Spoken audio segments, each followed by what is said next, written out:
So there's just one paper in this session. Yes, Yeah. just Christian, and then after that, it's just Okay, fantastic. Yeah.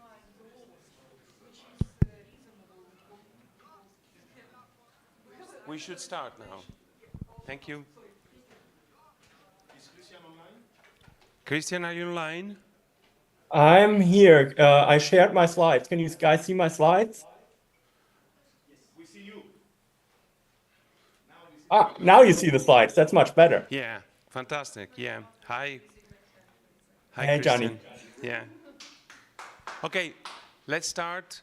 So this is the last session of this workshop, Methodological Innovations 2, and we have only one paper by Christian Matthes, and there is this kind of a fixed co-author in, let's say, 95% of the papers presented at this workshop, which is amazing, And so, by behavioral expectation in nonlinear DSG models, Christian, take it away. I will let you know when you are 5 minutes to the end of your time.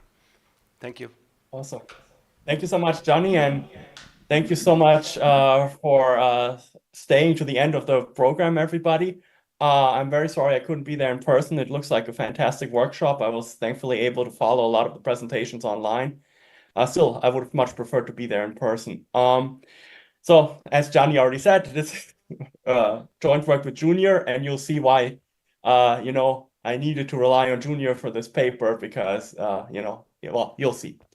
Obviously, because this is joint work with Junior, the usual disclaimer applies. Now, what are we after in this paper? Over the last decade or so, there's been a lot of interest in moving away from rational expectations and to incorporate certain aspects of behavioral economics in macro for various reasons that I'll talk about in a little bit.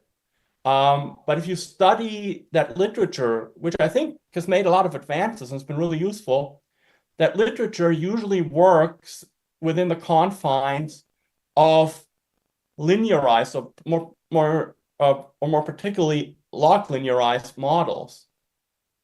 Now, there is obviously a lot of interest recently in thinking about nonlinearities because we realize there's a lot of events that clearly tell us the world is nonlinear.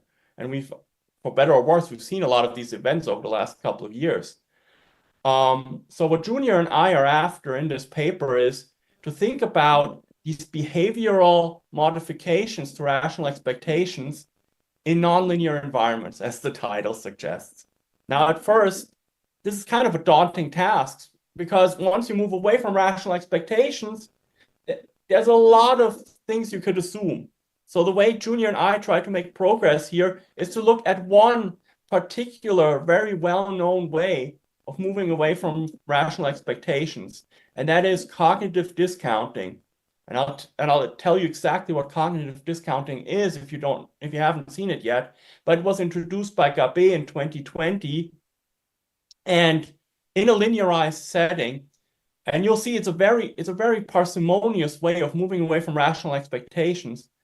And there are really a couple of reasons why you would want to do this. One is you could just say, well, maybe that's more realistic. Now, how do you measure realism? You could think about better alignment with data, but you could just also think about introspection. And I think at least equally as important, moving away from rational expectations can be helpful because some puzzles of full information rational expectations models can be solved once you move away.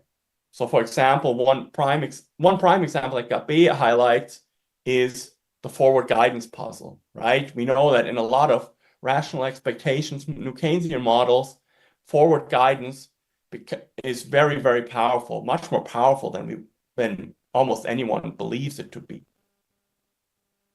So these are kind of the reasons that Gabay offers, and we really want to merge this. We first want to see, do these features survive in nonlinear environments, and what are the effects of non-rational expectations in nonlinear environments?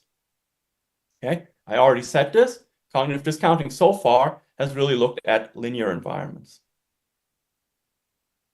So the way I think about this paper, and I think Junior thinks about it in a similar way, is we really want to give people a toolbox. Everything here is going to be implemented in Rise. And that's obviously where the genius of Junior comes in. I'll show you how simple it is in Rise to do these things. Because Junior has done so much work, he's put so much power under the hood of Rise. So what we really want to do is we want to generalize cognitive discounting, this one specific way of moving away from rational expectations, to large-scale models and nonlinear models. And we want to see what kind of features survive. Now, I'm not going to talk much about the literature, but it suffices to say that there have been these two strands. One is behavioral expectations, moving away from rational expectations. The other is thinking really seriously about nonlinearities, including the zero lower bound, but not limited to that. But these have been kind of separate literatures, and we try to merge them. We try to give people a toolbox to think further about these issues.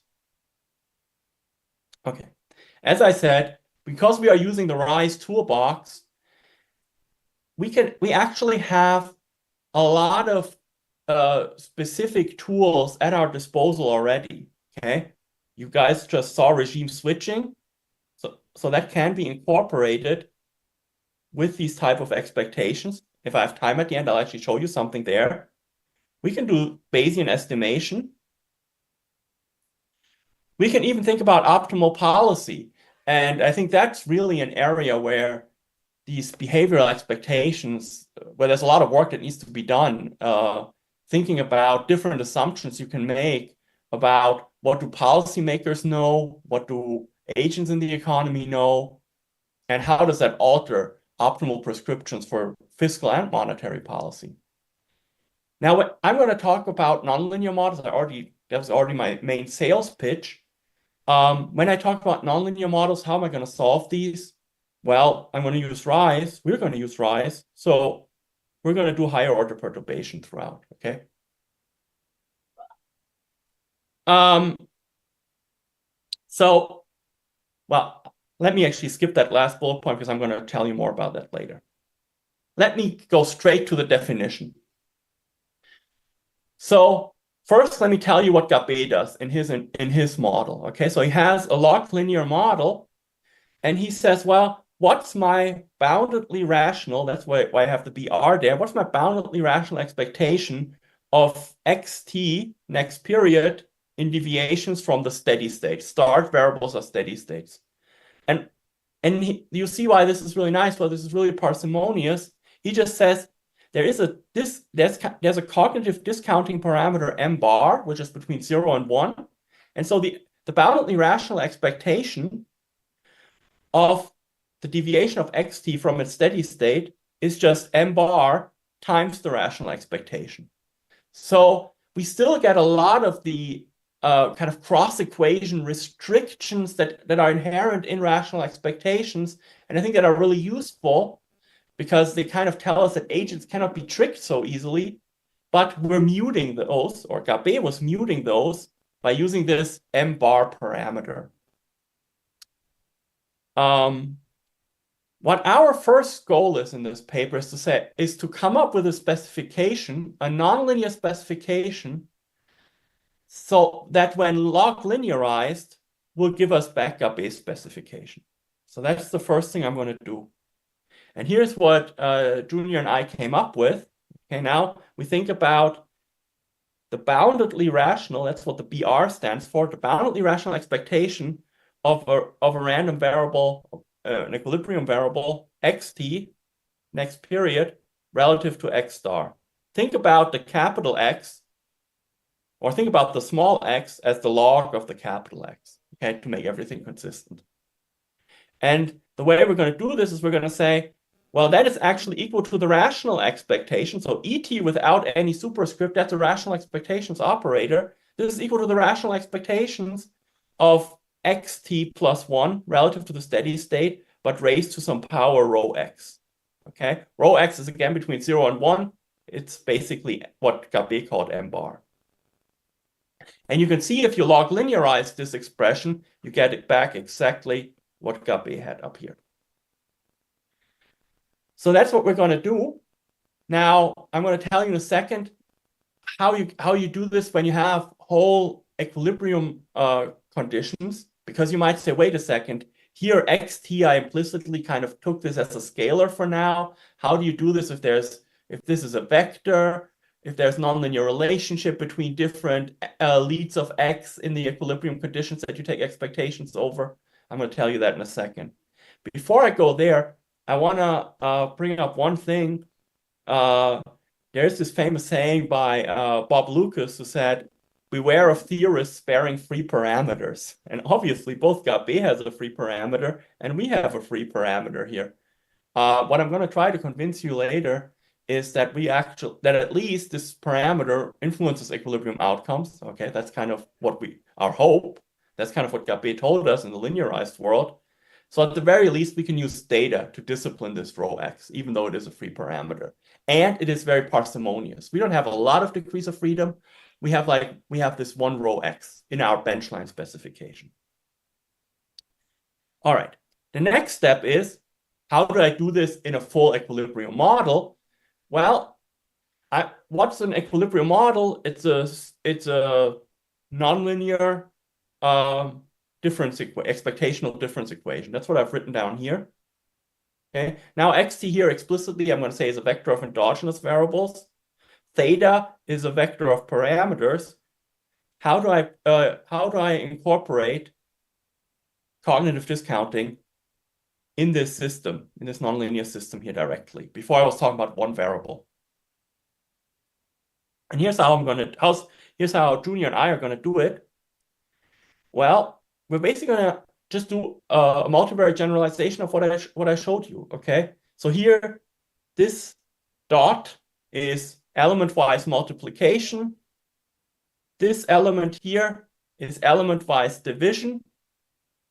And this here is element-wise raising to a power. So we're basically doing the same thing. Whenever we see a lead, we look at it relative to the steady state, we raise it to a power, and then we multiply it by the steady state value. Now, both in the previous specification, the previous discussion, and here, you see that if rho x, which can be a vector now, but if the elements of rho x are all equal to 1, then we're back to rational expectations. So that's kind of a useful benchmark. Because at the very end, if I have time, I'm going to show you some estimates from data. And the closer rho x is to 1, the closer we are to rational expectations.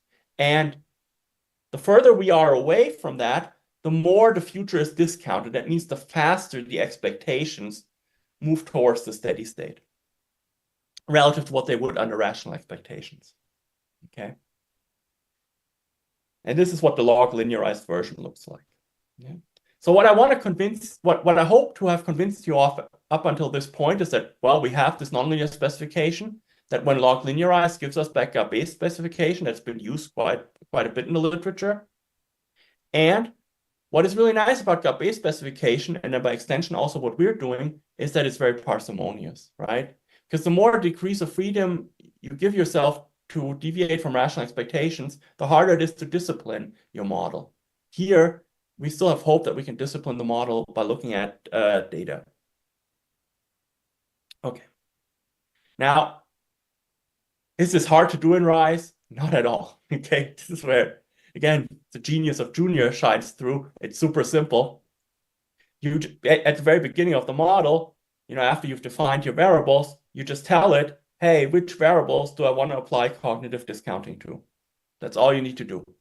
And then you need to give it the parameter values for the cognitive discounting parameter. Okay, so it's almost automatic. There's nothing you have to think about. Now, going back, before I go to the examples, going back, I want to highlight one thing. Just as we're following Gabé here, and we're basically shrinking these expectations towards the steady state. You could think about more general versions of this where you don't shrink towards steady state, but you shrink towards any kind of time t measurable function. Could be a moving average of past data or some arbitrary value even that you estimate. Okay, but right now we're not doing that because we're focusing on extending what Gabé did to nonlinear environments. Okay. All right, I think I already showed you all this. We can add regime switching, okay? Then obviously we really leverage all the things that Junior already put into RISE. We can approximate around regime specific reference points. And for example, we can think about whether or not this cognitive discounting depends on the regime. At the very end, we have an example. I might not get to it, but we have an example where we kind of think about whether or not cognitive discounting, so bounded rationality, changes in the zero lower bound versus away from the zero lower bound. Now, let me first try to convince you, before I go to these richer examples, let me first try to convince you that both cognitive discounting matters, and in particular, the interplay between cognitive discounting and nonlinearities matters. And to do that, I'm going to do something very simple. Well, I don't know, very simple, but reasonably simple. I'm going to have an endowment economy, and I'm going to use that endowment economy and a consumption-Euler equation to determine a real rate of interest. How? I'm going to say first, I'm going to posit a law of motion, a model for log consumption. So small ct is log consumption. It's kind of inspired by work by Boragan, Aruba, and co-authors, where they basically look at the structure of perturbation solutions and then try to kind of twist that a little bit to make things easily estimable. So here you see that basically this is a quadratic law of motion for consumption, where consumption depends on, where consumption depends on an auxiliary variable st and lags of itself, and a shock ut as well as the square of the shock. Okay, I put that here in red because in order to estimate things more easily, Aruba and co-authors actually dropped that part. We added back in so that we have a bigger role for nonlinearities because we don't need to estimate this right now. Okay, so there's only two components in this very simple model: an endowment for consumption and the simplest possible consumption Euler equation, one of the simplest possible ones based on log utility. Yeah. Now, what I want to do is I want to look at impulse responses of the real interest rate to a shock in ut. Okay, so remember, there's only one shock here. It's a normal shock, but it enters nonlinearly. The way I'm going to do this is, first, I'm going to look at the linearized model. And I'm going to vary the cognitive discounting parameter. Okay, and as you can see, as you vary the cognitive discounting parameter, here, the shape of the impulse response function remains the same, but the magnitude changes. Okay. Now, so we can already see, even in the first order perturbation, that cognitive discounting matters. Now, does this change when we actually go to higher order perturbation solutions? In order to do that, let's first go to a second order. And we can see in the second order, the magnitudes change and the shape of the impulse response function changes. And you see, as you vary the cognitive discounting parameter, the magnitude of the change in the magnitude of the impulse responses varies dramatically. Now, whenever you do perturbation solutions, you kind of worry, what kind of is the order I'm using good enough?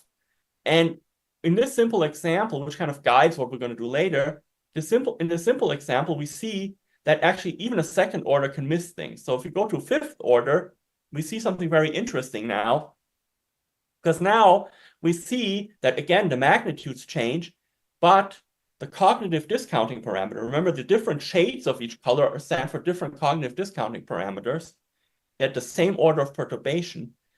These cognitive discounting, as we vary the cognitive discounting parameter, these impulse responses change qualitatively. They change sign. You can see, go from here to here, but they also change the shape. Okay, here you see a very different shape than here.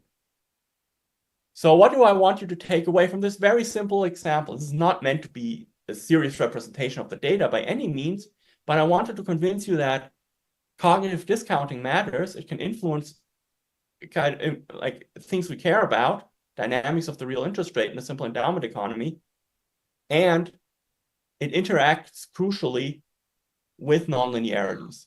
Yeah, so that's kind of, so we can store that away.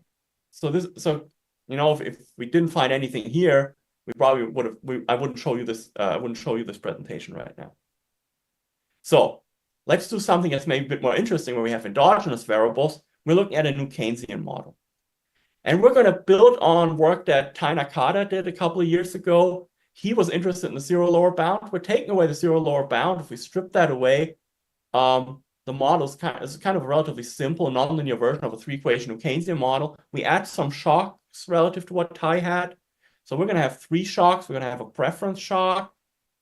Tai had that, but we're going to have a technology shock, and we're going to have a cost push shock, as well as a monetary shock as well. So this is what the model looks like. Okay, so if you're familiar with these nonlinear New Keynesian models, this will look very familiar to you. Here, this is basically a nonlinear version of the New Keynesian Phillips curve. As is common when you do these nonlinear New Keynesian models, a lot of people, including us, use Rothenberg pricing. So you see some costs, some real costs of changing prices. That's what you see here. And we have a standard Taylor rule. Okay. So when you do these things, when you try to go to a richer model, what we had to think about in this project, and I think why building this toolbox will be helpful, hopefully for other researchers, is how do you handle these multiple forward-looking terms in the same equation? I told you how we're doing that. And also how to handle situations. You have 5 minutes left. Thank you. Okay, that's perfect. Perfect. Okay, so the second issue that we might have is how do you deal with like expectations of the same variable popping up in different equations? Do you want to apply cognitive discounting there in all equations or not? Okay.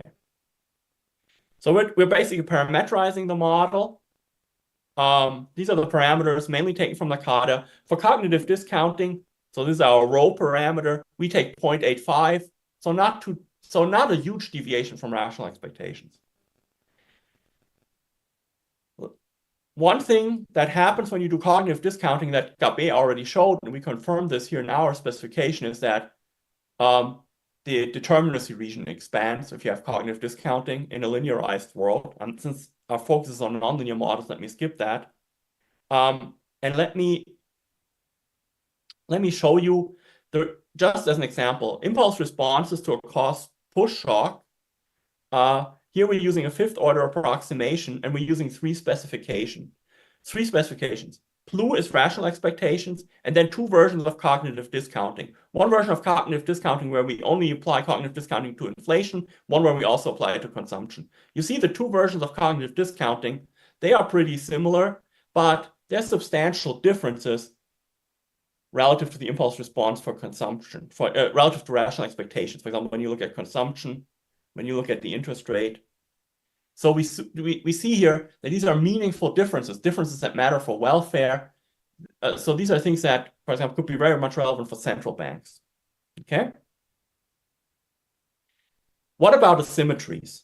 Okay. Whenever you have nonlinear models, you can think about asymmetric effects. Do positive shocks have different effects than negative shocks? Is the shape of an impulse response different for a larger shock than for a smaller shock?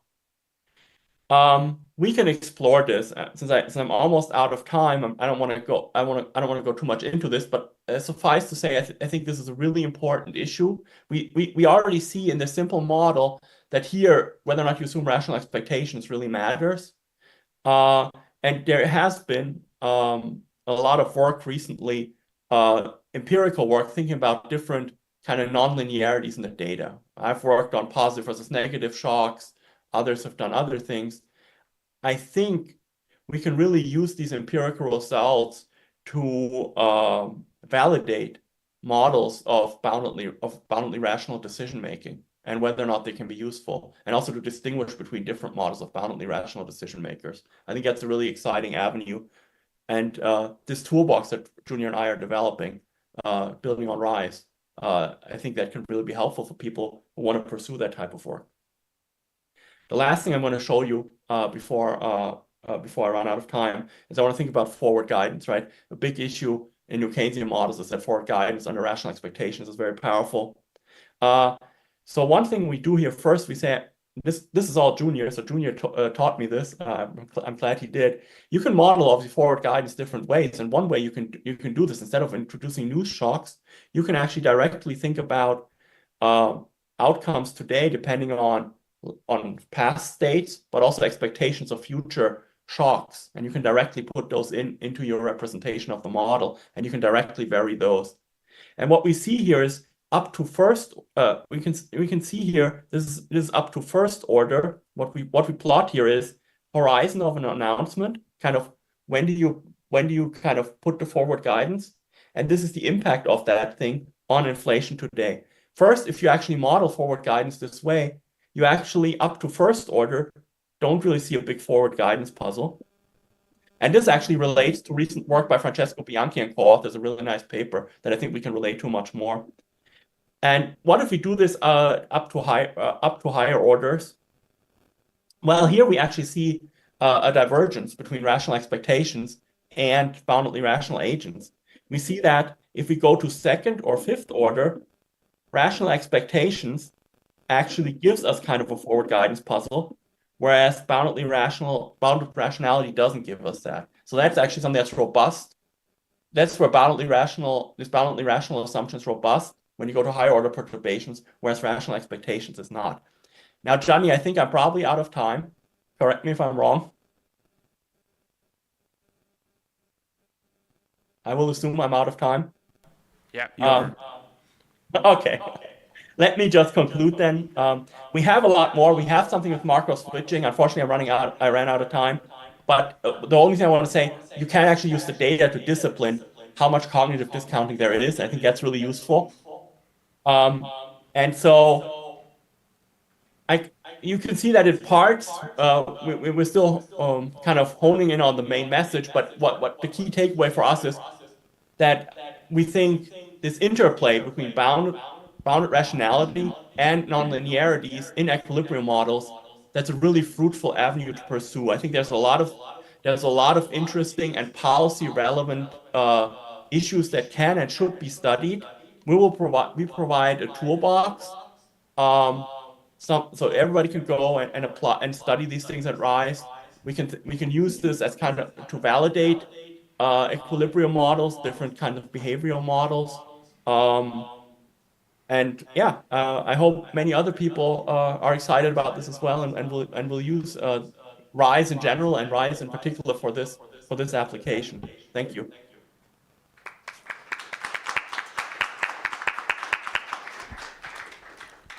Any questions?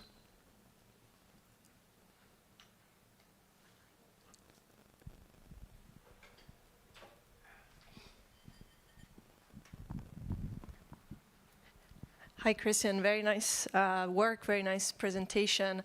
I'll give you the chance through my questions to spend some more words on that nice chart that you had about the forward guidance shocks, to walk us through the differences between rational expectations and cognitive discounting, and also in relation to the work that you mentioned by Francesco Bianchi and I assume Giovanni Nicolò.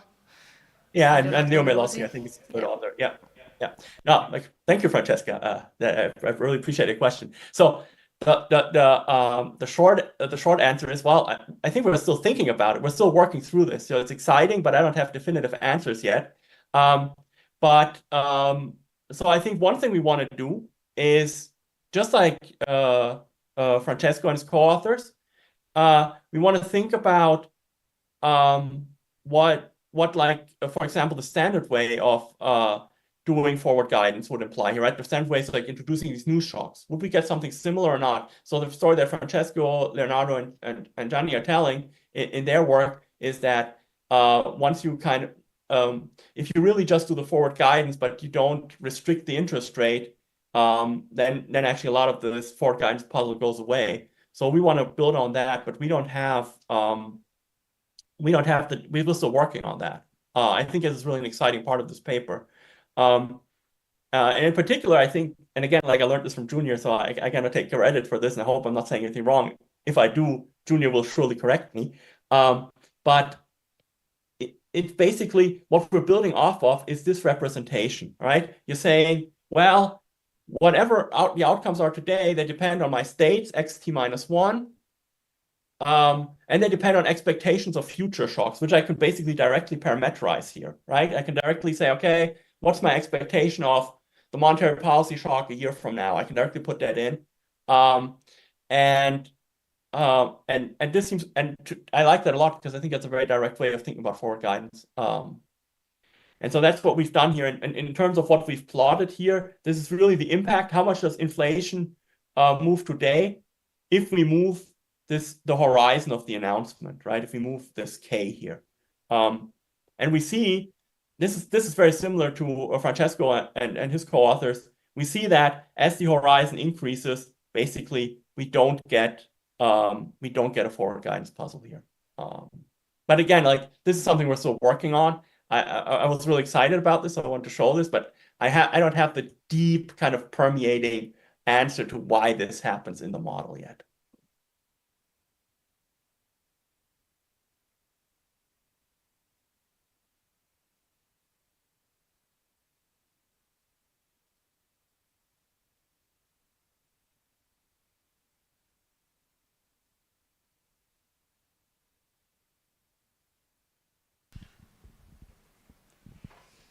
Thank you, Christian. So we have a couple of questions. One, I think, is also a comment for your work.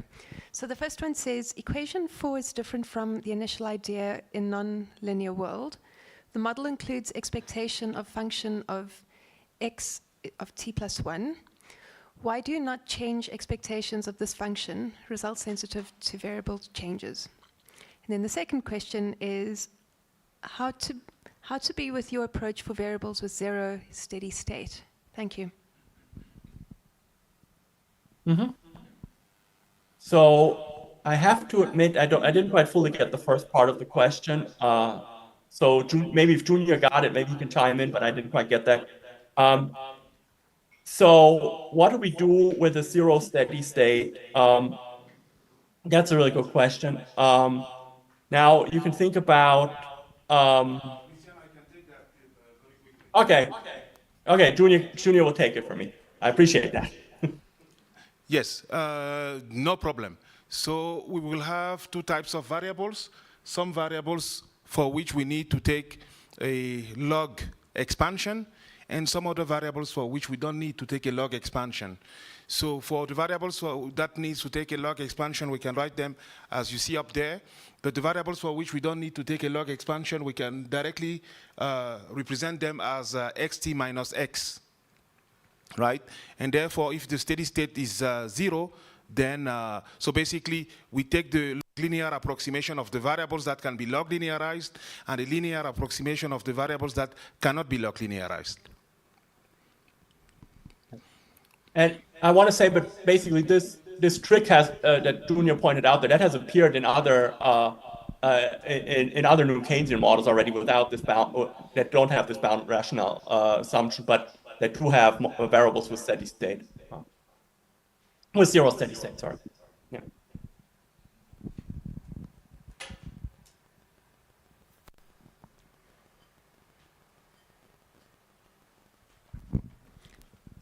Any other question? Okay, if not, thanks so much, Christian, for the excellent presentation. Thank you very much. And I believe this is the end of the workshop. Is anybody kind of having a final wrapping up address? Oh, first of all, I just meant to remind you, to tell you that in a while there will be a QR code on the screen that you will have to scan and to give the feedback, for the conference.